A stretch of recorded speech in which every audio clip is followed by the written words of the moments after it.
Je vais vous parler de vos droits durant la grossesse et l'accouchement. Je vais probablement séparer en plusieurs capsules parce que c'est un sujet très vaste et je veux que vous soyez bien informés parce qu'une personne bien informée prend des bonnes décisions. C'est sûr que c'est une capsule qui va parler en général parce que les lois changent d'un pays à l'autre et même d'une province à l'autre. Donc, renseignez-vous. Je ne suis absolument pas avocate, donc si vous en venez à ça, je ne pense pas, consultez un avocat. Un employeur ne peut pas vous licencier juste parce que vous êtes enceinte ou parce que vous allaitez.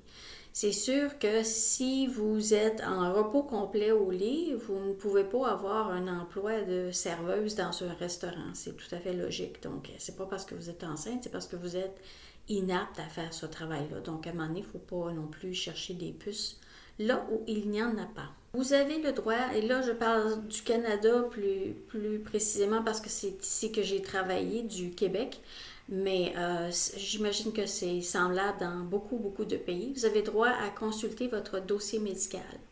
Je vous recommanderais, moi, quand mes patientes voulaient une copie de leur dossier médical, soit qu'elles déménageaient ou elles voulaient le consulter, je leur suggérais toujours de le faire avec moi. Donc oui, on faisait une copie qu'on pouvait lui remettre. D'habitude, ça se remet directement au médecin, au nouveau médecin, si elle déménage ou quoi que ce soit. Donc, je lui suggérais toujours de regarder avec elle le dossier pour voir s'il y a des choses, parce que nous, on s'exprime et des fois, on prend des abréviations et les gens vont s'imaginer des choses qui ne sont pas là. Et des fois, on va marquer communication difficile, par exemple. Et c'est parce que le langage n'est pas le même, on ne parle pas la même langue et on a de la difficulté à communiquer. Alors que la personne pourrait interpréter ça en disant, bon, ils m'ont trouvé difficile et tout ça. Donc, j'ai jamais eu de problème, honnêtement, en regardant un dossier avec les patientes, mais de spécifier, bon, mais telle affaire veut dire telle chose.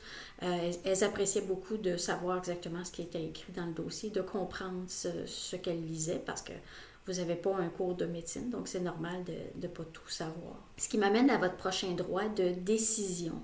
Donc, vous faites partie du processus de décision, vous et votre équipe, que ce soit votre conjoint, votre accompagnante, votre sage-femme et tout ça. Ça ne veut pas dire que vous devez faire un cours de médecine, ça ne veut pas dire que vous devez faire un cours de sage-femme, qui est 4 ans d'université en passant, donc c'est impossible. Et ça ne veut pas dire non plus que vous devez être arrogant ou demandant dans vos requêtes, de dire on veut telle chose parce qu'on a lu telle chose. Il faut respecter que les professionnels de la santé sont des professionnels. Ils ont une expérience, ils ont une formation que vous n'avez pas. Mais il y a beaucoup de choses que vous pouvez savoir. Il y a beaucoup de choses qui, c'est pas noir et blanc tout le temps.